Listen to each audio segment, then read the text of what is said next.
සුබ දවසක් ප්‍රාර්ථනා කරනවා හැමෝටම. ටීචර් අදත් ආවා ලස්සන වැඩක් අරගෙන පුතාලත් එක්ක කරන්න. ඉලක්කම් යාළුවොත් එක්ක ලස්සන සින්දු දෙකක් කියනවා ටීචර් අද ඔයාලත් එක්ක. අම්මටයි තාත්තටයි මතක් කරන්න මගේ channel එක subscribe කරලා තියාගන්න කියලා bell icon එකක් click කරලා පුතාට මගේ වැඩසටහනක් දාපු ගමන්ම බලා ගන්න පුළුවනි. අපි මුල්ම සින්දුවට යමු. පුතාලා අහලත් ඇති මේ සින්දුව ටීචර්ත් එක්ක කියන්න. 1 2 3යි විපට ගල් 3යි. 1 2 3යි විපට ගල් 3යි. 4යි 5යි 6යි දුසිම් පාගයයි. 7යි 8යි 9යි 9 නපුරු වෙයි. 10 මහලොකුයි දෑතේ ඇඟිලි වෙයි. අත් කියමු පුතේ සින්දුව ටීචර්ත් එක්ක. කියන්න 1 2 3යි විපට ගල් 3යි. 4යි 5යි 6යි දුසිම් භාගයයි. 7යි 8යි 9යි 9 නපුරු වෙයි. 10 මහලොකුයි දෑතේ ඇඟිලි වෙයි. ඉතින් පුතේ ඊළඟට ටීචර් කියලා දෙන්න යන්නේ ඉංග්‍රීසි සින්දුවක්. ඒකෙන් පුතාලට ඉලක්කම් ඉගෙන ගන්න පුළුවනි. Okay kids, now I am going to sing a song about a little fish. After that, I will teach you meaning of this song. Okay? Shall we start now? Okay. Sing with me, all of you. 1 2 3 4 5. Once I caught a fish alive. 6 7 8 9 10. Then I let it go again. Why did you let it go? Because it bit my finger so. Which finger did it bite? The little finger on my right. Okay? Start again? Okay. Sing with me again, Puta.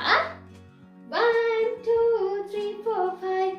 Once I caught a fish alive. 6 7 8 9 10.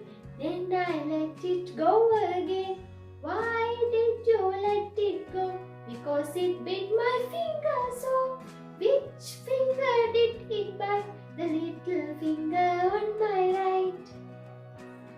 පුතේ අපි බලමු මොකක්ද මේ සින්දුව තේරුම කියලා. එක යාළුවෝ දෙන්නේ අතර කතා වෙන දෙයක්. පුතාලත් කතා වෙනවනේ එහෙම නේද? සමහර වෙලාවට ඉස්කෝලේ ගිහලා නැත්නම් යාළුවෝ ටීචර්ත් එක්ක නැත්නම් යාළුවොත් එක්ක කතා වෙනවා. අනේ මාව සතෙක් හැපුවානේ, මාව තුවාල වුණානේ කියලා මොකක් හරි වෙච්ච දෙයක් ගැන කියනවා. මෙන්න මේ යාළුවෝ දෙන්න එහෙම වෙච්ච දෙයක් ගැන තමයි මේ කියන්නේ. මේ මාළු පැටියට මොකද උනේ බලමු. මෙයාද අල්ලගන්න යන්නේ මාළු වෙන්නේ. මෙන්න මොකද්ද කියන්නේ? 1 2 3 4 5. Once I caught a fish alive. 1 2 3 4 5 කියලා කියනකොටම කියන්නේ එකපාරටම එයා අල්ලගත්තලු මාළුවේ පන පිටින් නේද? Caught a fish alive. මාළුව පන පිටින් අල්ලගත්තා. ඊට පස්සේ මොකද උනේ? අල්ලගත්ත ගමන්ම මෙයා අතෑරියා. එයි අතෑරියේ? බලමු මොකද අතාරින්නේ කියලා. Then I let it go again. යාට යන්න දුන්නා කියලා තමයි ඒ කියන්නේ. Then I let it go again. එතකොට අනිත් යාළුවා අහනවා Why did you let it go? මොකද ඔයා යාට යන්න දුන්නේ? මොකද මේ මාළු පැටියට යන්න දුන්නේ කියලා අනිත් යාළුවා අහනවා. එතකොට අර යාළුවා කියනවා මාළුවා අල්ලගත්ත යාළුවා කියනවා Because it bit my finger so. මොකද යාමගේ ඇගිල්ල හැපුවා නේද? ඇගිල්ල හැපුවා. ඇගිල්ල හැපුවට පස්සේ මොකද උනේ පුතේ? අපිට මොකද වෙන්නේ කියලා. එතකොට මේ අනිත් යාළුවා මොකද කියන්නේ? මොන ඇගිල්ලද හැපුවේ කියලා අහනවා නේද? Which finger did it bite? මොන ඇගිල්ලද හැපුවේ? මොන ඇගිල්ලද ඉතින් හැප්පුවා කියලා අහනවා. ඊට පස්සේ මොකද කියන්නේ? This little finger on my right. මගේ දකුණු පැත්ත දකුණු අතේ තියෙන පුංචි ඇඟිල්ල. පුතාලගේ පුංචි ඇඟිල්ල මොකද්ද දකුණු අතේ තියෙන? මෙන්න මේක. This little finger on my right. මගේ දකුණු අතේ පුංචි ඇඟිල්ල තමයි මෙයා මේ හපලා තියෙන්නේ. ආයි කියමු මොලේ දන් තේරුම. මම එකපාරටම මාළුවෙක් අල්ලගත්ත පන පිටින්. හැබැයි මට අල්ලගෙන ඉන්න බැරි වුණා මං එයා අතෑරියා. ඉතින් යාළුවා අහනවා ඇයි අතෑරියේ කියලා. මොකද මෙයාගේ අත හැප්පුවා ඇඟිල්ල හැප්පුවා. මේ ඇඟිල්ල හැප්පුවා. උඩ ඇඟිල්ලද හැප්පුවේ? කියලා අනිත් යාළුවා අහනවා.